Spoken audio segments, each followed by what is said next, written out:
how he's going to respond to all that. We'll just have to kind of wait and see. If there's one team out of those four that shouldn't be in the top four, I'd say it'd be Kansas. Okay. All right, let's go on to Michigan State against Kentucky. Why don't you size up that game, and then we're going to talk about something else that you mentioned earlier.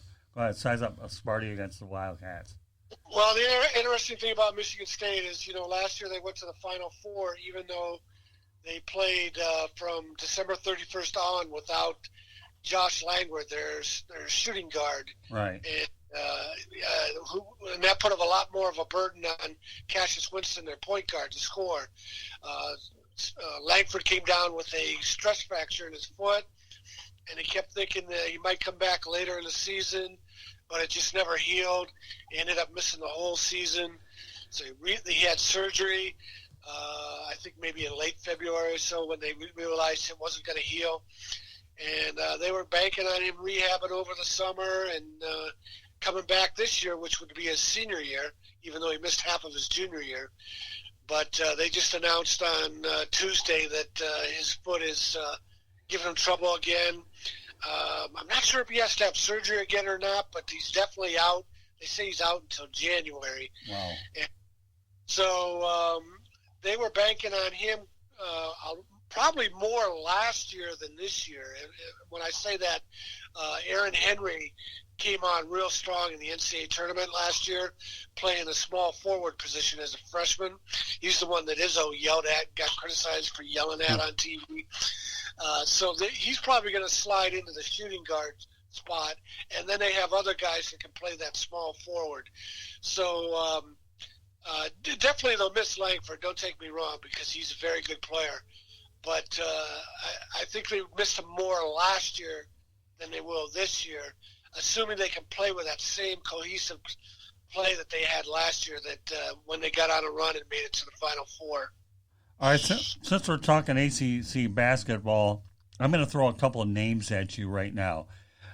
First of all, Zion Williamson, is going to be out, I believe, 6 to 8 weeks. This guy has, since he was drafted by the New Orleans Pelicans, has came in out of shape. And to me, I hate to say this early in the game, but we've seen it all too many times. But he came in out of shape, and would it be premature at the rate he's going, that he could become a bust if he doesn't straighten out fairly quickly? Because let's not kid yourself. It's one thing to come in as a number one pick, but you got to come in much better condition, knowing that you're not playing 35, 40 games. You're playing as many as 90 games, between preseason, regular season, if you play a full season, if you're lucky enough to get into the playoffs. Or more than 100, for that matter, if things play out the way. This guy came in out of shape, and I think he's got bust written all over him at the rate he's going, Tom. Well, yeah, it might be a little early to say that, but yeah, there is a lot of concern that there's just nobody really like him. He weighs 285 pounds, but he can jump like Michael Jordan. He broke all kinds of jumping records at Duke when they tested him. So, there have been other 280-pound guys that played a long time. I'm thinking of Wes Unseld. I'm dating myself. But they weren't jumping as high and coming down and putting that much pounding and pressure on their knees. So, yeah, it's a big question about whether his knees are going to be able to hold up with the way he plays. You can't blame the sneakers this year. Not in the NBA. They got pretty good sneaker deals up at the pros. You really, yeah. So, Mr. Williamson, to me, he's going to be the face of a franchise which certainly could use him. Right, he's got to get in shape, and I'm just surprised he's not in shape by now. That just blows me away. The guy's getting paid to play. Yeah, well, we'll see. Wow. He's 19 years old, so not anymore. He's getting paid to sit. And one other name I want to bring up. Luke Kennard. I think he's actually with the Detroit Pistons. I think he has a lot of upside. A good shooter. How did he do in the preseason? I haven't followed him. I don't know, but he had a nice game at the opener, although evidently 30 points in his first game. Yeah, 30 points in the first game, but I don't know how he did tonight. He dropped 13 tonight. Look, that's a respectable performance. And granted, they lost, so his lackluster offensive output in just the second game, may have been a reason. So they may have somebody going forward.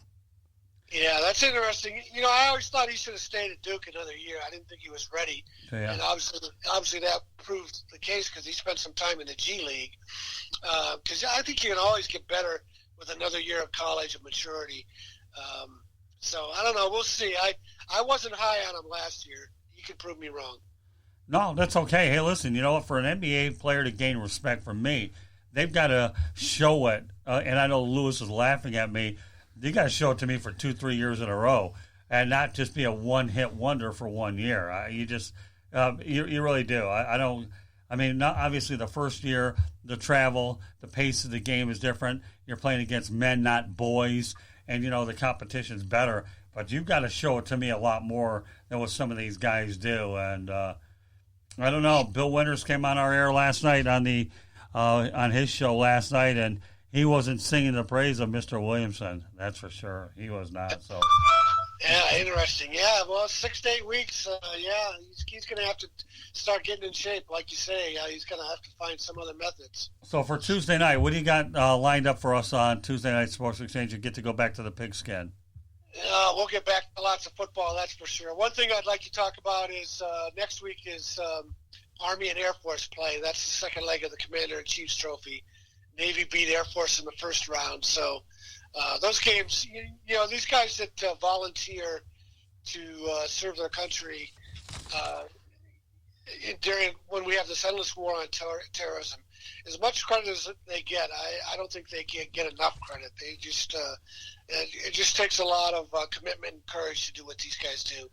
Yeah, I mean, I'm glad that you really like covering that, because I think that that's the one thing that tends to get overlooked in sports is the military academies not getting the public just. And I've said this before, and I'll say it again, and while we have a few minutes before Xavier McKnight comes on the program, but when you talk about the fact that Roger Staubach played at Navy, Napoleon McCallum, I think, played there as well, and David Robinson playing for Navy, you know what? There's a lot of good players that don't get their opportunities, and I'm actually glad that President Trump has gone ahead and allowing these guys or to play before their commitment is up. I think that was a move long overdue, so kudos to the president for allowing that to happen, because there are a lot of good athletes to do it.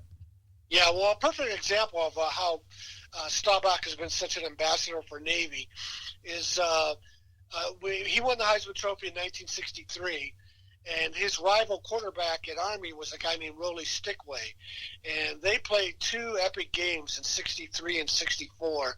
The 63 game was just a couple weeks after President Kennedy had been assassinated, and for a time they didn't even know if they were going to play the game. And that was kind of President Kennedy's widow, Jackie, said that he would want the game played, so they went ahead with it. And that's given that game gave a lot of credit for the country starting to heal and come out of the mourning period. And Navy won a dramatic game, and then the next year Army won a dramatic game. Well, in both games, Roger Staubach and Rollie Stickway, the Army quarterback, had fantastic games, but the only guy you know is Roger, because he went to Vietnam as part of his military service, but the Navy allowed him to also take time off and train with the Cowboys, and before until his 4-year military commitment was up. It's 5 years now, but back then it was 4 years. And so they saw him as a future ambassador to Navy football. Meanwhile, at the same time, Rollie Stickway, who had interest from NFL teams, he didn't get drafted, but he had interest. And he's in the Vietnam highlands along the Ho Chi Minh Trail in the Army. And the Army didn't allow him to go back and play to attend any training camps during his time off or anything like that. And so people don't know who Rollie Stickway was, but they know who Roger Staubach was. And that shows you the difference of being an ambassador for your sport. And you're a captain. We got about a minute. I'm going to extend you by a minute. I'm going to get you out of here on this note. Do you remember where former Detroit Lions coach Bobby Ross finished his coaching career? Bobby, went to West Point, yep. Yeah, there you go, Army. So there you go. I wasn't going to put that one past you anyways, but since we got on this kick about the military plan, I had to go out there and stick the Bobby Ross thing to give Mr. Shanahan his due for his incredible work with the military academy. So how about that? One for Bobby Ross, one for Tom Shanahan.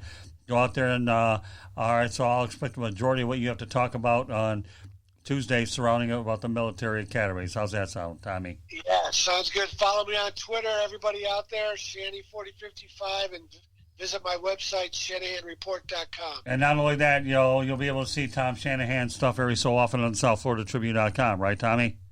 That too, yeah. There you go. All right, well, Tommy, have a good weekend, and I'll be talking to you on Tuesday, and we'll get you set up again. But thanks for being on the program, Tom, and we'll see. Have a great weekend. Thank you, buddy. Thank you.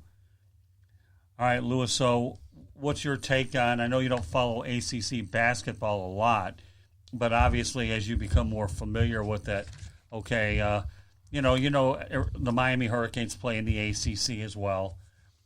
Everybody knows that for many, many years that they've always been a football school, but, they've produced some decent players every so often. Don't ignore the fact that Ryan Braun went there, Scott, and John Jay, and a couple of other very good Major League Baseball players. So you can't. And Alex Rodriguez has the field name after him. So don't sleep, man.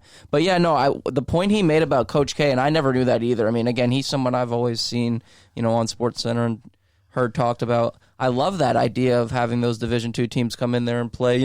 That shows me somebody giving back and being aware of his surroundings and what he can do. All right, well, with that said, okay, we're going to go ahead and bring Xavier McKnight on, even though he's not talking about college basketball. He has some things he wants to get off his chest, and they originate out in the Big Apple, don't they, Xavier? Oh, yes. I love the oh, yes, boy.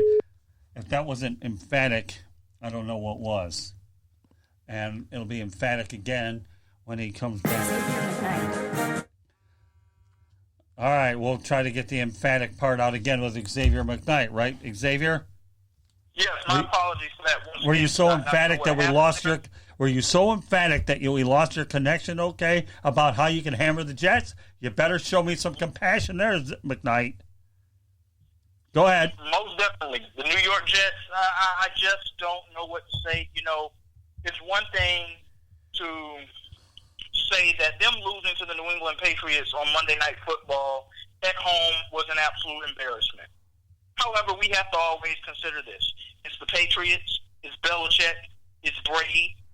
They are the NFL's greatest dynasty. I'm not sure anybody else is going to argue that anymore at this point. So there's no shame in losing to the Patriots. But it's the way that they lost to the Patriots. They completely looked flat from kickoff all the way to finish. There was absolutely no enthusiasm. There was no joy. They didn't play the game with any type of ferociousness.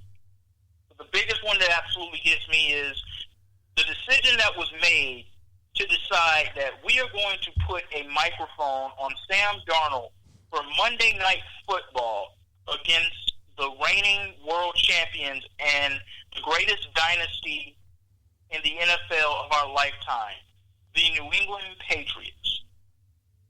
I'm not sure who made that decision. I don't know why that decision was made, but what I do know is that that was a very unwise decision, and it's just many of the unwise things that we have saw from the New York Jets organization over all these years. But I'll simply just stick to this topic for right now with the Sam Darnold Mike situation. Scott, if they did that against the Dolphins, it wouldn't have been a problem. If they'd done that against any other bottom feeder or any middle-of-the-pack team, it's not a problem. Because let me preface my comments simply by saying this. I do not believe the New York Jets are a bad football team. I don't believe they're as bad as their record indicates. We all know that Sam Darnold had his unfortunate bout with mono going into week 2, and he missed a huge chunk of the season. He was out until week 5, and we saw what Trevor Siemian was before he was injured, and we saw what Luke Falk was as well. Luke Falk was so bad that Adam Gase chose to not even use the normal plays that he would have drawn up for the New York Jets offense when Luke Falk was his quarterback. That is how bad Luke Falk was. I honestly think he may do Nathan Peterman some justice, and that's saying a lot. However, with that being said, you make this decision to have Sam Darnold mic'd up on Monday Night Football, and he is getting obliterated so bad